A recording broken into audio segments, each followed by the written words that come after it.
Okay, good morning. This is day 93 of making little videos of describing a day or thought in the life of Schizophrenic Dominic. I don't believe that I am diseased or crazy, but I experience schizophrenia. I have been diagnosed with schizoid affective disorder. I believe the world has turned things around on me and waged war on me and then told everybody that I was crazy. It is a system to clamp down on people, probably going back hundreds of years. And in day 17 of these videos, I describe why I call myself a schizophrenic rather than targeted individual. And in day 45 of these videos, I have a little 3-minute intro that you can look into to describe why I choose to make these videos. And I have a book on medium.com that I have written, and it's in chapter form. As I finish the chapters, I put it there. I have posted it for free. I may publish it in the future, and we'll see what goes on with that.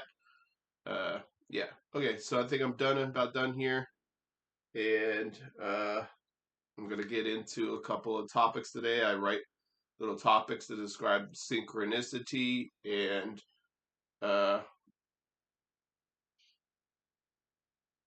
what goes on a daily basis with my reading, and yeah. Okay.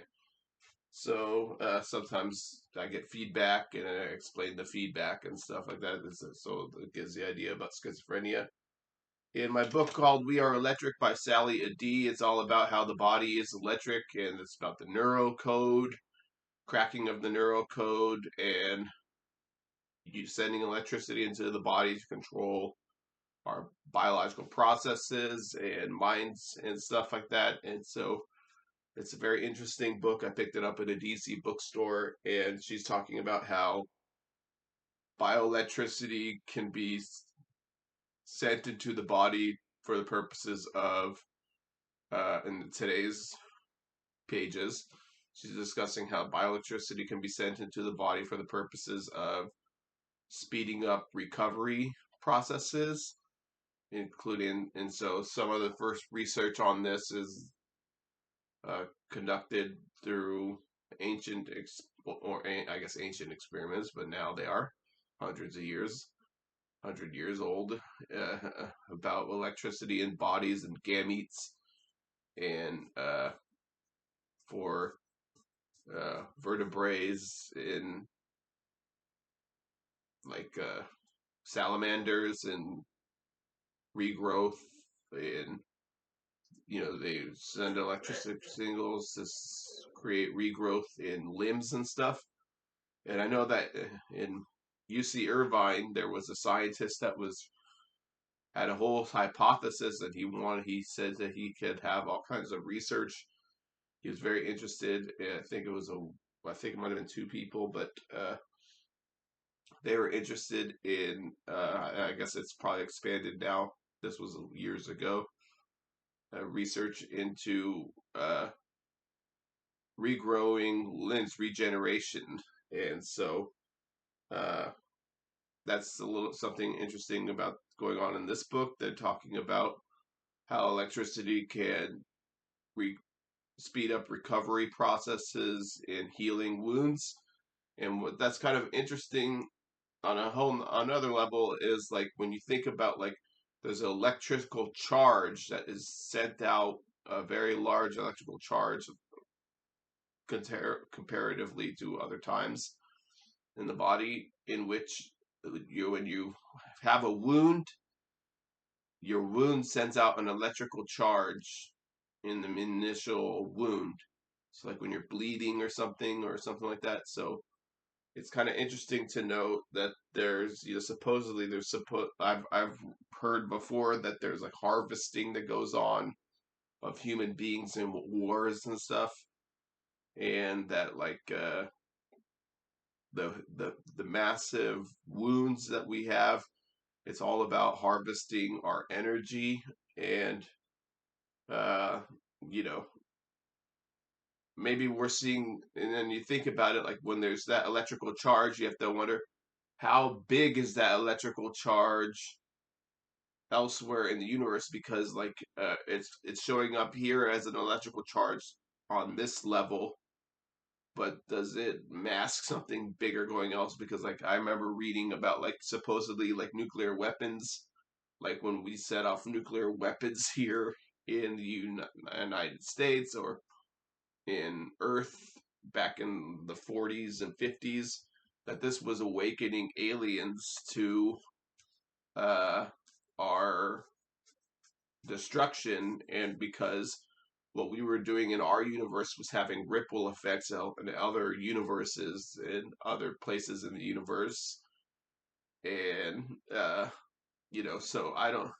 It makes you wonder, like when there's wars and stuff, like does that create some sort of energy complex somewhere else in a multiverse or something like that? And I don't know, so makes you wonder. But I was learning about bioelectricity in the body today. Sorry, I'm coughing. And yeah. Okay, so I had discussed yesterday the Taj Mcdavid story about with the uh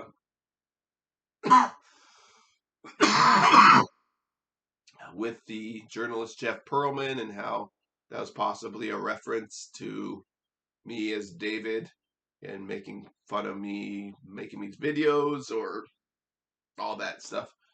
And I'm not trying to go pro anything like I said. I just wanted to reiterate that. But I was gonna say something about that, like Kobe. I'm pretty sure when I was a kid, when I played basketball as a kid, that I was linked up to some sort of hive mind thing with regards to sports and basketball. And I think that some of the things I did as a creative little 12-year-old or 11-year-old or 10-year-old or whatever, that some of the things I was doing was being utilized to program people or give ideas to people with regards to basketball. And I think that there's like a hive mind kind of thing involved in it, so that there's people do some sort of move or they have like an idea in basketball or something like that, and it gets picked up and sent to somebody who has like a higher skill set or something like that, and then they incorporate it into their little thing or whatever, and send it back to you, and then potentially you're linked up to some sort of high skilled, or even your ideas are getting used and stuff. And I have no way of knowing that that is something that happens, but I kind of think it did happen with me as a kid. And yeah, so take that for what it is, making me, you could say like the crazy schizophrenic is at it again or something, but like I think that something like that may have been going on.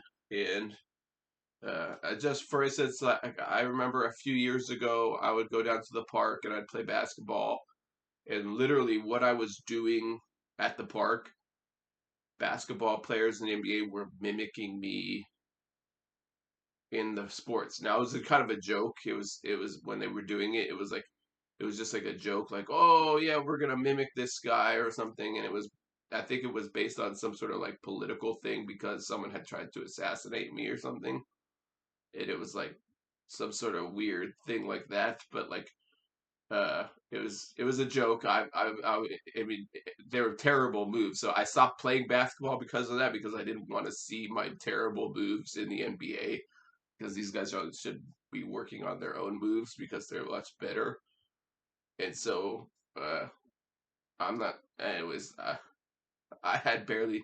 Also, like I was just playing again for the first time in years, so it just kept me from playing actually. So don't do that. Uh, but it was kind of funny to see it.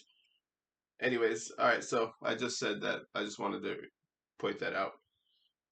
In my David A. Hughes book about the Tavistock Institute, or about technocracy and COVID-19 and psychological operations, and he's discussing the Tavistock Institute. Uh, they came up with this idea of shock after shock after shock of people in the news or events in the world that would infantilize people and make them atomized in their little infantile existence. And this was done to atomize people on an everyday level and keep us separated. And yeah, so if you see some sort of shocking thing in the news, it's possibly it was orchestrated to be there for the purposes of driving us all crazy and putting us in shock and shock and shock. And so, yeah, just like, for instance, think about shock and awe in the Iraq War and what they were doing on a targeted population with that. Well, they take it a step further and they try to shock the global masses with these shock systems and stuff like that. Okay, so in my Lincoln book, Abraham Lincoln was opposed to Texas coming into the Union because Texas was going to potentially be a slave state, and he was afraid that the South would break off. And this is in the 1847, and he was afraid that Texas was going to break off, and it was going to result in a broken United States, and or Texas and the South were going to break off, and they would have a position to be a global power just because they had Texas and all that. Anyways, California came in and balanced the power. So California has always been a balancing act to Texas, I guess, for a long time. So go California, go anti-slavery. Uh, all right, yeah. Obviously, there's more to our system and states and stuff. All right. Uh, Criticism of billionaire rocket. Okay, so I'm always a little bit perplexed about like how people get so into criticizing celebrities all the time.